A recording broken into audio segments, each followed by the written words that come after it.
If it's taken too far, you don't treat adult men as if they're infants. You don't divide the world into victim and oppressor, and then assume that all the moral virtues on the side of the so-called victims. It's an extension of the infant predator narrative, as far as I can tell. Now, you're either an infant or a predator. Well, that's just not a good way of conceptualizing the political world. There's an entire literature, psychoanalytic literature, on the dangers of over-compassion, hyper-protectiveness, helicopter parenting, all of that. When you have children, you have to encourage them. You have to encourage them to take risks because they have to grow up and take their place in the world. You can't protect them too much because if you do, you destroy them. That's the motif of Hansel and Gretel, right? Two kids lost in the woods. They find the gingerbread house. That's a little bit too good to be true, right? It's not only shelter when you need it, but it's candy. What lives inside the house that's too good to be true? The witch that devours you, right? That's excess compassion. So you don't want your mother to do everything for you, that's for sure. There's a rule if you're dealing with the elderly in like extended care homes. Don't do anything for your clients that they can do themselves because you undermine their autonomy. And so there's a certain amount of harshness that goes along with that, just as there is if you're a good mother, because you have to separate yourself from your child and allow them to make hurtful mistakes, right? I mean, it's very difficult if you're a compassionate person to stand back far enough to let your children take necessary risks. One of the things that happens with the more politically correct types by temperament is that they suffer from an excess of impulsive compassion.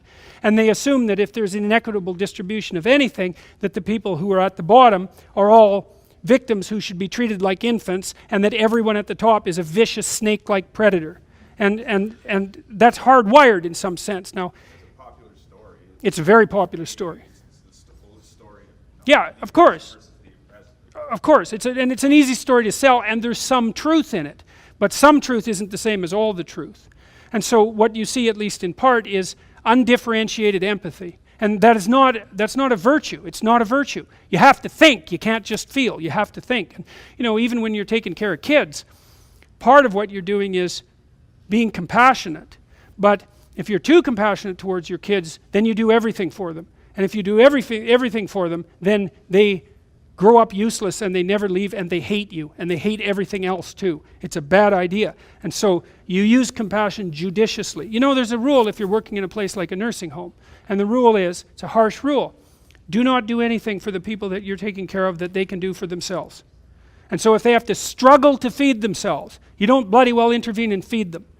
You let them maintain their damn independence. And you have to be a hard-hearted bastard to do that, you know, to watch someone struggle like that. But you're furthering their medium to long-term independence and development, and you do the same thing with your children. Treating your children like they're endless, permanent victims is a very bad idea. And I think that's part of what's also being taught. We also know that the kids who are more likely to be rabidly politically correct, one of the reasons that they're more likely to be that way is because they were taught to be that way. We found that even exposure to a single lecture that was associated with the politically correct dogmatic structure was enough to tilt people in that direction.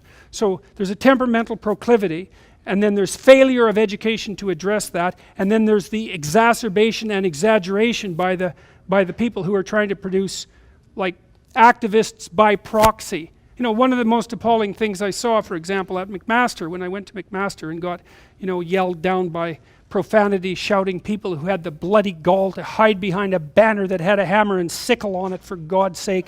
You know, if the Nazis would have been out there with their swastika, there would have been hell to pay, but because it was the hammer and sickle, it's like, it's okay. There's nothing wrong with being a communist. It's like, sorry about the 200 million dead people, folks. So they're out there, you know, hiding behind this banner. None of the people who were teaching them were out there. They bailed out of the damn discussion, right? Because there were 4 people who were supposed to talk with me there. They all vanished. They leave these student proxies to go out there and do their dirty work. It's really contemptible. So you can lay a fair bit of the blame at the feet of the people who are supposed to be educating them, but that are instead indoctrinating them. So that's what it looks like to me.